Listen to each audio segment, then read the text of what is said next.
It was the most sickening feeling that I'd ever had in my life. We both fell on our faces and just squalled, man. We were squalling like little babies. I want that poop on my boots because the deer are used to smelling it. Hi, and welcome to the Deer IQ podcast, where smart hunting begins. I'm Adam Lewis, and on this episode, we're continuing our series, The Legacy of Great Deer Hunters, with guest Dr. Jimmy Seitz. That was a clip of a couple interesting things we'll talk about. Last time we talked about stewardship, and part of legacy is passing down of hunting knowledge, which Jimmy has a ton of with his decades of worldwide hunting adventures. This conversation is a very high IQ episode with a ton of takeaways. In fact, I ranked it a 10 because I thought there was so much in here. From his public land secrets to a near-death experience in Alaska, it's a great episode. And there's only been a few episodes with that ranking so far. And if you want to get the most out of this podcast, download the free journal to use with it. That's really going to help mine out all the nuggets and not lose any. Okay, so here are your top look-fors or things to look for during this episode. What are Jimmy's public land access strategies? He discusses several that help him get where others just can't. What are his keys to a top public land hunting tactic we suggest trying? Ground hunting. How and when should you put stalks on wild animals, both turkey and whitetail? What was his near-death experience and what exactly did that teach him? And as always, there's a ton more in there, so listen close, and we'll reveal Jimmy's Deer IQ test score at the end, so stay tuned and listen for that and compare it to yours. Okay, and now let's get to the podcast and up your Deer IQ. Okay, I'm here with Dr. Jimmy Seitz for part 2 of our segment here, looking at stewardship. And in particular, if you missed the first episode with Jimmy, you want to go back and listen to that. There's a ton of good information in there about being stewards on a lot of different levels, and his thoughts on that and some ways to get involved and really, I guess, step up as hunters. Jimmy, welcome back. Thank you.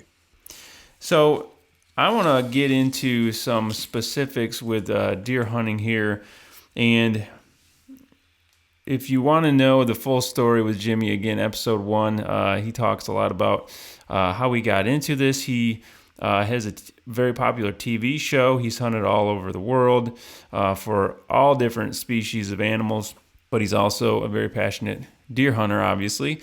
And a few years ago, Jimmy, you had some success on public land. I want to talk about public land hunting here a little bit. There in your home state of Tennessee. And us public land hunters know that, it's becoming a more popular thing now, which is pretty cool on one hand, but on another hand, it's making it tougher because so many people are out there trying to do it. Something that was hard enough now is even harder. But you had some really good success recently on public land. Can you share that story and I guess maybe some tactics you used to pull that off? Because shooting a deer on public land is challenging enough, but you did very well. So can you share with us about that?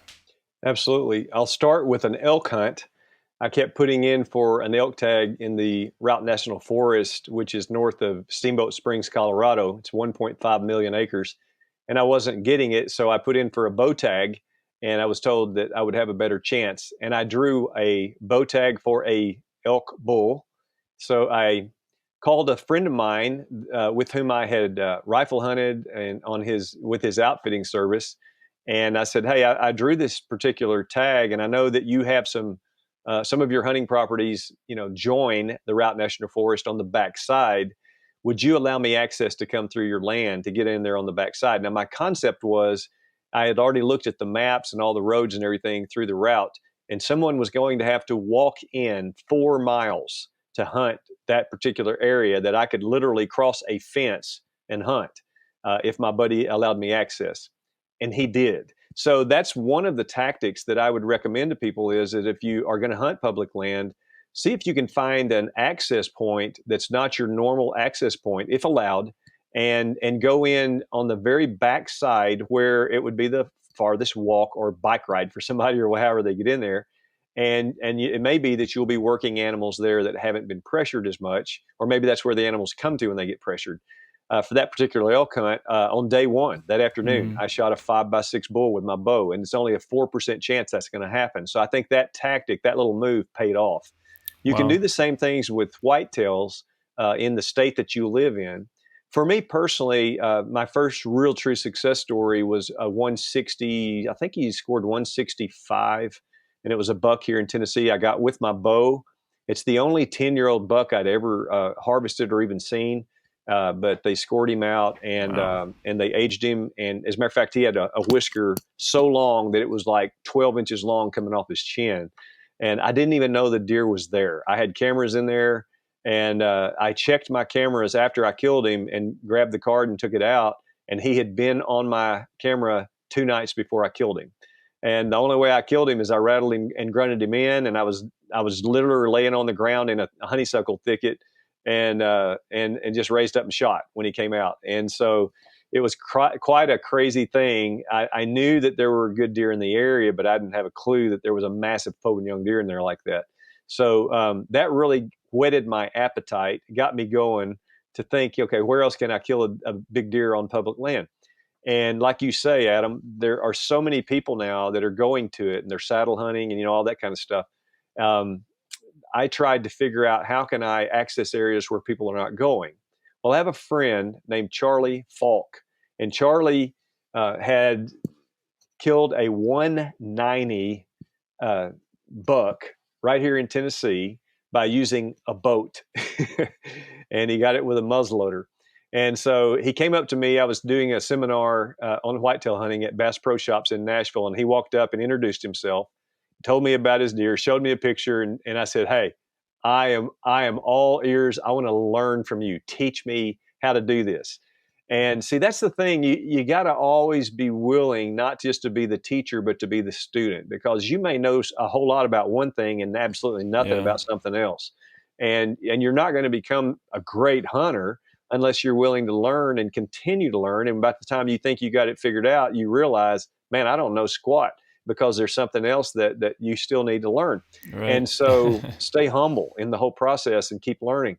And so Charlie taught me. He took me out. He taught me how to do it.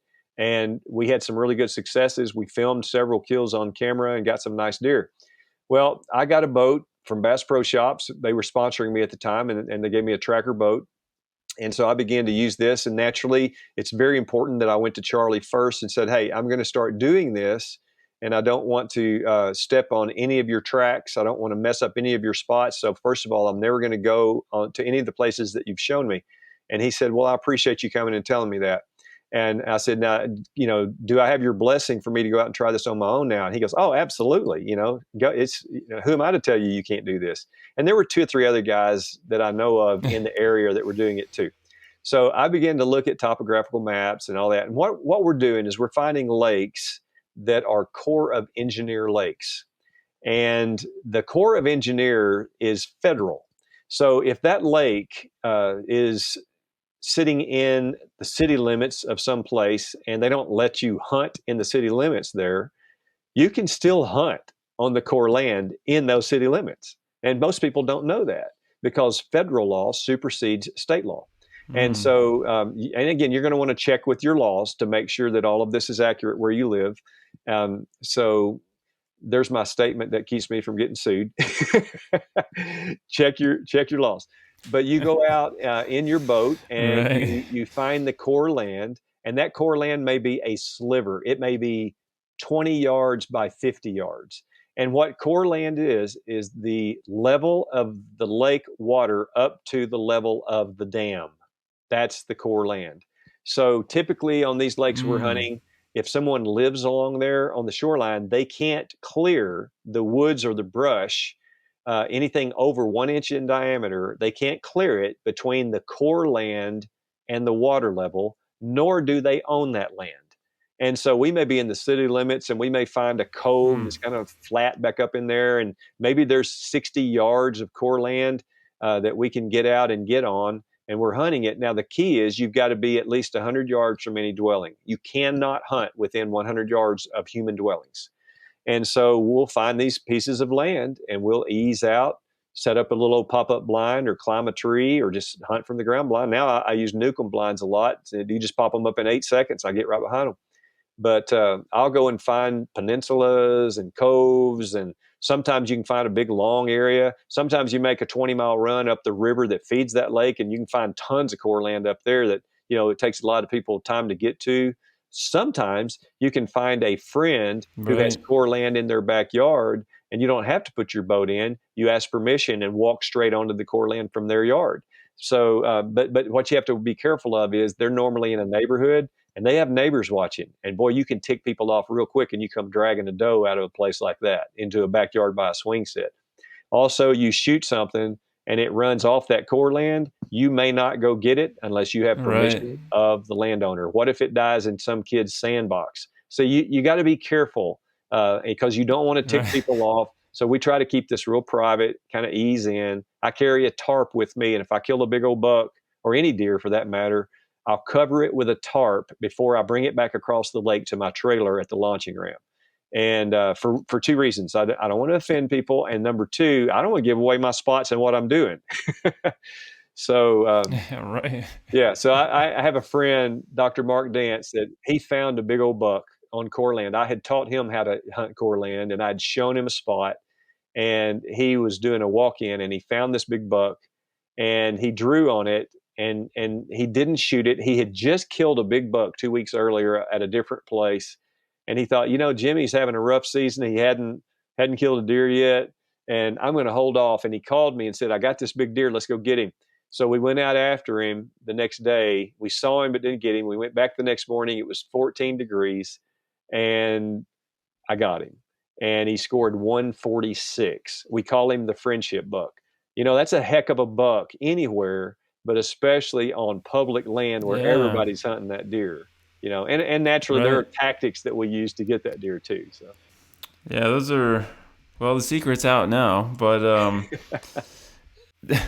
there's a lot of guys that will use kayaks and stuff like that, but how done it. far are you typically going? So, Bo, you said like 20 some miles potentially?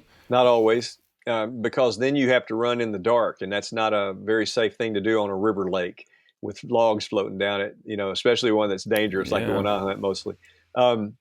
But sometimes you got to make a run that far. But what's better is you get your map out and you find the closest launching ramp to that new spot that you found 20 miles away. And maybe you find a launching ramp that's only 2 miles. So you drive to that launching ramp and you go in there. So I try to always keep my boat ride down to a minimum. But I have several spots that I can launch and be on my hunting spot within 5 to 10 minutes. Yeah, that's pretty crucial. And also, I would expect with that, if you're going over a mile or two, you're getting away from guys in kayaks, right? I mean, That's that's true. quite a long Yeah. kayak ride, and Yes. then thinking about how am I going to get a deer out of here with a kayak, Mm-hmm. and so you're kind of separating yourself as well with Yeah. using a boat, right? Yeah, that's one of the tactics in hunting core land. Yes, is you look for spots where are not as accessible to other people, including those with kayaks. So you're running across the lake, or you're running up the lake, or you're finding coves back in there that would be way too much work for a kayaker to get to. So, because I've used a kayak in hunting and I enjoy it, it's a lot of fun. Right. Yeah, that's interesting. Back to, I'm curious with the 165 you shot. You mentioned, so you were on the ground with that. You said in a thicket, so you were Yeah. ground hunting. Can you tell us a little bit more about like some ground hunting tactics you've used? Because that's something that I think is a huge opportunity for guys. Because I think a lot of guys are kind of brainwashed into this idea now that, I've got to get up a tree. I've got to get in a stand. I've got to get in a saddle. I've got to get up in a tree. And they overlook areas where you can only ground hunt, or where maybe that's the better option. So can you talk a little bit more about that success and then maybe ground hunting in general?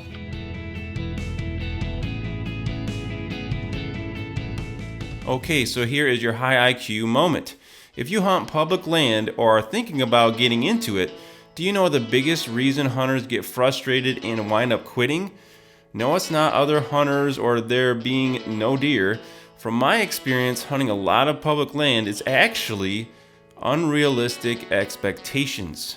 Although there are many challenges, it's the expectations we tie to it that disappoint us, lead to frustration, and ultimately lead us to stop trying. If you can keep a reasonable view of what the experience will be like and what you can accomplish, burnout is much less likely. Believe me, I know. I've been hunting primarily public land in Michigan the last 14 years and have learned a few things to help me. First, I do a lot of scouting to increase my odds and have dozens of locations I can hunt preset. Second, I expect half my hunts to be messed up somehow by other hunters. It's just part of it. And third, I expect that it will be tough and a lot more work than on private land to get chances at decent bucks. Having realistic expectations have allowed me to enjoy it and also have a lot of success.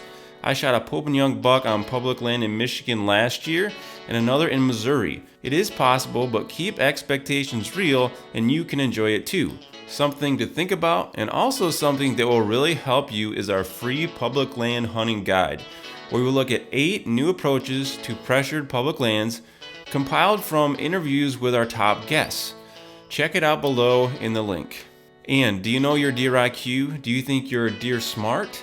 Take the Deer IQ test and find out. It's linked below, and share it with a buddy too so you can compare. Also find us on Instagram and join our private Facebook group where we discuss these topics in more detail, and you can interact with fellow deer hunting fanatics. And yes, our guest Jimmy Seitz and other guests we've had on here are in the group as well. Okay, and now back to the podcast. Yeah. The key to ground hunting, I love ground hunting, and the key to ground hunting is go slow. And the other thing is you have to match your environment. So for me personally, I will wear a leafy suit as often as I possibly can, and I will paint up my face. And I want my leafy suit, I want whatever is around me and on me to be blowing at the same rate that the leaves around me are blowing. So if I'm just wearing normal camo with no leafy pattern and leaves around me are blowing and these leaves are not, then it draws attention to me. So really blending in with your environment is important. If the wind's blowing about 6 miles an hour and it's looking about like this, then that's how I need to move. I need to move about like that. And so I don't want to move fast. I don't want to make sudden movements. I have been able to stalk in with a bow on numerous occasions into a flock of turkeys and figure out, okay, how am I going to get drawn and how I'm going to kill the turkey. I've done that probably, I don't know, 5 to 6 times where I will literally stalk into them successfully. Never once have I done it under 45 minutes. And I'm talking probably averaging going 1 yard per minute. That's about the average. Last year, I killed a double bearded gobbler that was super hard to get. I'd been hunting in for a week, and I finally got out of the ground blind and I began to crawl. I snake crawled, is what I call it, where you actually are on your belly and you push yourself forward with your toes, and you're going that much at a time. You're just pushing and pushing and pushing. And I'm staying below this little bit of grass that was there along this creek bottom. And I was able to go 30 yards in about 45 minutes and get close enough. And when I was able to see the bird go behind a big tree, I quickly drew my bow. And when he stepped out, that's when I shot him. So you've got to also know, when do I draw my bow? When there's a whole bunch of hens around and there's a gobbler with them, or let's say there's some jakes, there's a lot of birds around, and you're trying to fixate and kill this one particular bird. There's no way you can get drawn without some of them seeing you. So what you have to do is wait till the one you're going to shoot gets behind a tree or a big bush. You draw, all the other ones go, and they start kind of walking away, and that one's going to step out because he can't see what they're looking at. So when he steps out, you got about 2 seconds and you drill him. So just knowing this from experience gives you the ability to get drawn and make your shots. And anyway, with a shotgun or a rifle, it's different. One of the tactics that I think is also very important when you're ground blind hunting is the use of cover.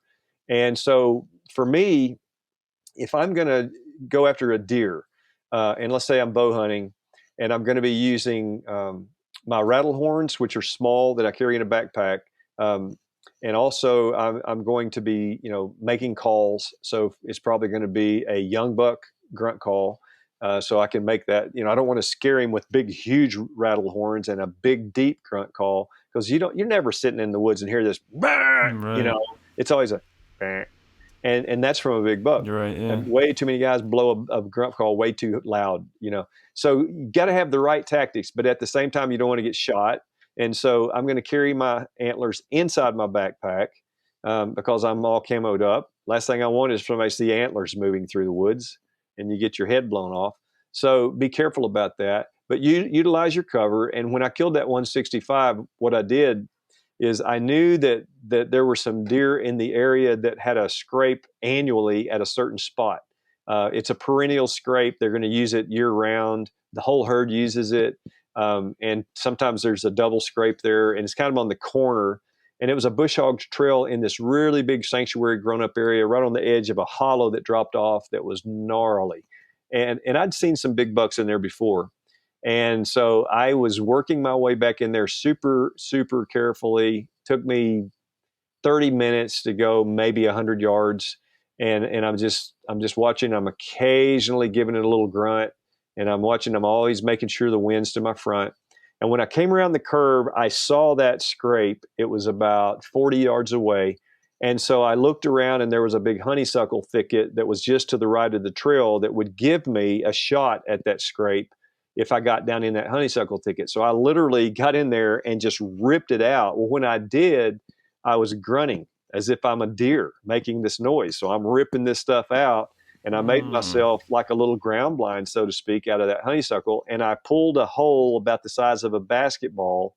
So now I can sit down kind of like a dog on my haunches, so to speak, and I'm looking through this little hole and I'm watching that scrape. So I start rattling and I grunt. And about 15 minutes later, I rattle and I grunt. And I mean, I had no more quit that second grunt than I heard coming up the hollow in those thick woods. He's coming toward that scrape. And I had called in a deer. Well, I was meat hunting at that time, and I was like, man, it's late season. I'm going to kill whatever I can. I want to take something home to eat. So if a doe stepped out, or I don't care really. And if it had been a spike, I would have shot it. I'll just be honest with you. This was back in 2010, and I wasn't filming. I wanted some meat for the freezer. And what stepped out was not a spike. It was this giant 12 point that scored 165, and I didn't know was there. And I mean, I bet my eyes did the cartoon like that. And I immediately drew, and he didn't see me. He's 40 yards away, but he was so smart that the second he stepped out and looked and didn't see a buck, he just knew. I mean, you could tell. He steps out. He's like, oh no, I've been duped. And he starts to keep going. Then he turns around and he's like, no, I'm going right back where I came from. He never stopped. I took the shot as he was just kind of swinging to leave, and was very fortunate that it ran an arrow right down through the vitals and got him from his hip area straight into the vitals. Wow. Very, very, very blessed that I got that deer. And when I walked up on him, it's one of the few deer in my life that did not have ground shrinkage. He had ground growth. And I'm actually looking at him right here above me. Awesome. Yeah, there's a ton of stuff you just mentioned. I just want to recap real quick. One is that you talk about turkey hunting and the strategies you use there. I really believe that, especially with stalking and the ground hunting type skills, you practice and learn them hunting other things like turkey. I think all whitetail hunters should hunt turkey because you're practicing those same skills, right? Or developing them. Yes. And elk. I think that's a big point. Also, you mentioned a leafy suit and utilizing the wind, to kind of disguise your movements and all that. So it's almost, you were just kind of stalking your way through the woods, like a still hunting, I'd call that, right? Yep. Do you try to do that on those days where there is a wind, just to help you do that? Yes. I think if you have a completely dead wind, which is very unusual, then you're not going to be as successful. So for me personally, I think a really good rule of thumb is the first hour, last hour, get stationary, be still. Then once the wind picks up, typically once the sun comes up, that's what pushes the wind and you get your thermals. That's when you start your movement, and that's when you can start your stalking. I love stalking after a rain because the leaves are quiet. You can't really stalk well when you have dry leaves on the forest floor. So your area also dictates as to when you can do this. But for me, if it's a cool fall and there's been a rain, I will be in the woods at the end of that rain. You can count on it because that's when I'm going to be stalking and shooting stuff. Yeah, that is a great, I'd say high IQ set of tips there. Utilizing, cover, utilizing rain, the whole thing, hour before dark and hour after light, and just being aware of your surroundings and how that works. I think as a hunter, that takes a long time to pick up on, or you have to be taught it somewhere, right? Yes. And I was just writing down some notes here as you said that. And people in the audience listening, be writing this stuff down too. If you don't have it, I'll just plug this right now. We have a free journal to help and go with the podcast for writing stuff just like this down. So, and another thing, and then we'll jump to another story here, is this mature buck, when he stepped out, he came out of cover, right, thick cover, and he immediately knew something was up. Like, they don't give you many opportunities to fool them, and you've got to be really ready on that. And I think a lot of people might watch TV shows and get the impression that, mature bucks, it just depends on where you're hunting or whatever. But mature bucks are mature bucks in general. And, man, if they've got a few years on them, they do not give you many opportunities. No. And if you're rattling or grunting or things like that, they're expecting to see something or they're going to turn around. So that was there's an awesome example of that.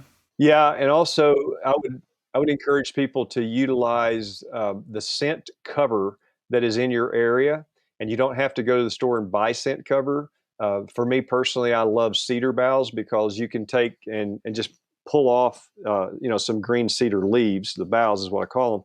Put them in a Ziploc bag and just take a rock and just mash them like that, and it makes a green juice come out. And then carry a cotton swab and a safety pin.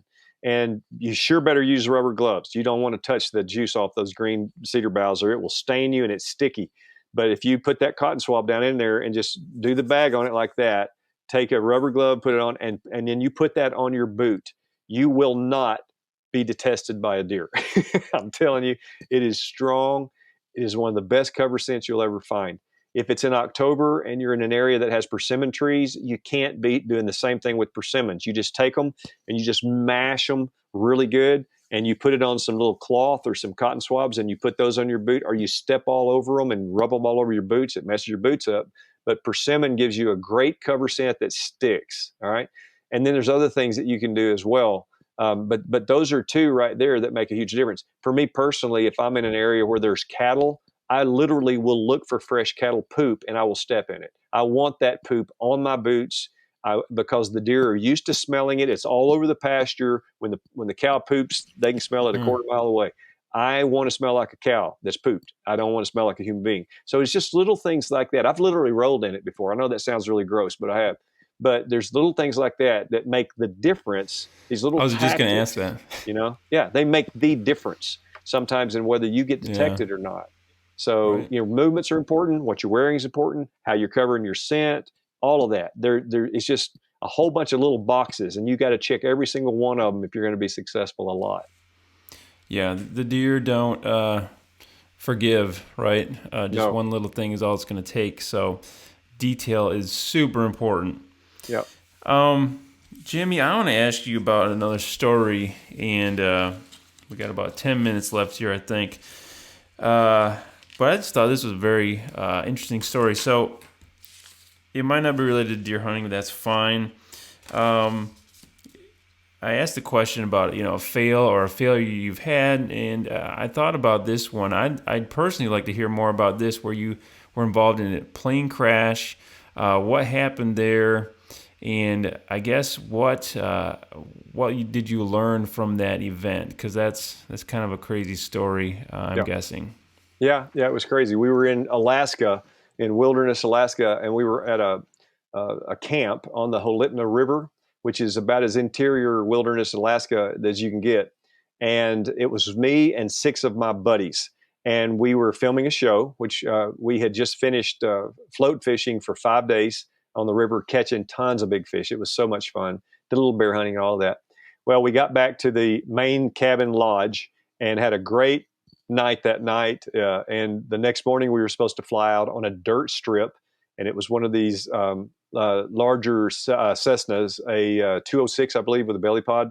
And, the pilot was a very good pilot, very experienced, and the weather came in. And that's so typical in Alaska. And sometimes I've been stranded as long as 3 days in Alaska. I killed a big old moose up there on the peninsula, and for 3 days, they couldn't get me out. So that happens. You got to be willing to just stick around. Well, they called the airport at Red Devil, which was 60 miles away, and said, is there any kind of a window that you think we can get out of here? And they said, well, we'll let you know. So in the meantime, I thought, well, if I'm a good group leader, then I'll help the pilot by at least knowing what each man weighs and how much gear weight each man has. And maybe I could just make some recommendations of the 5 out of the 7 that could be on the first plane load out. So I was supposed to be on it. They had put me on it, and I went and just very calmly recommended, why don't you take me off, give my back seat spot. I was in the tail, the worst seat. If you're the leader, you take the worst seat. And so I was going to be in the tail seat, which has very little headroom.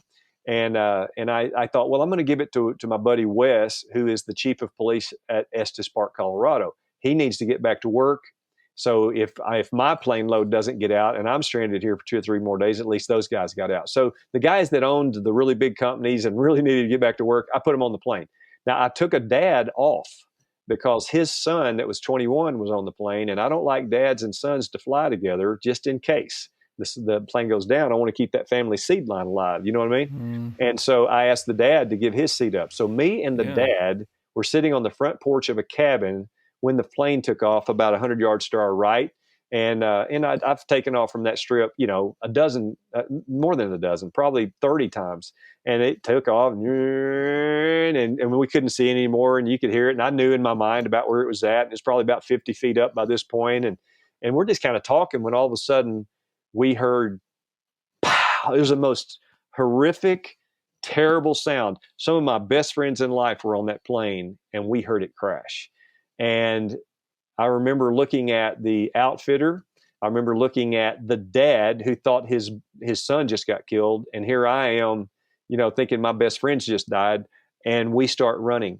It was like the only thing I could say is, oh my God, no, oh my God, no, oh my God, no. The whole time I was running, I was praying to God, oh my God, no, please God, no, please God, no. And we're running. Me and the dad, we were breaking Olympic sprinting records, going through the woods, trying to get to that airstrip.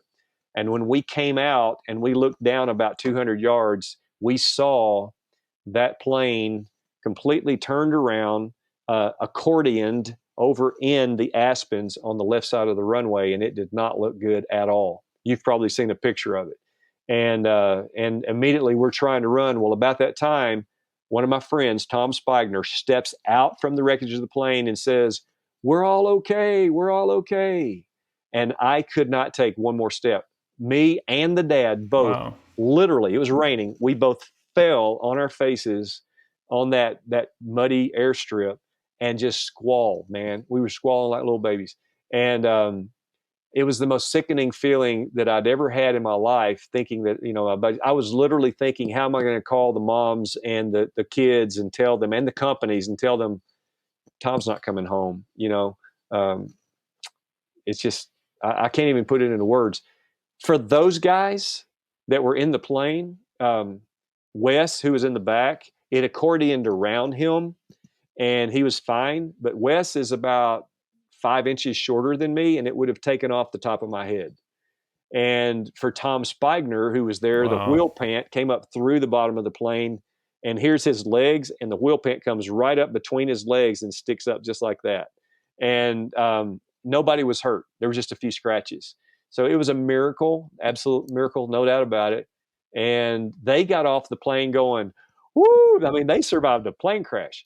Me and the dad, for about 7 days. Our guts, everything were just messed up. I mean, I couldn't quit crying all day long. I had to go get in bed for like an hour because it hit me so hard. So it hit us differently than it hit those guys. As a matter of fact, I think probably in all honesty, I believe that he and I had by far the worst out of that whole deal because we thought that people were dead. They never thought that.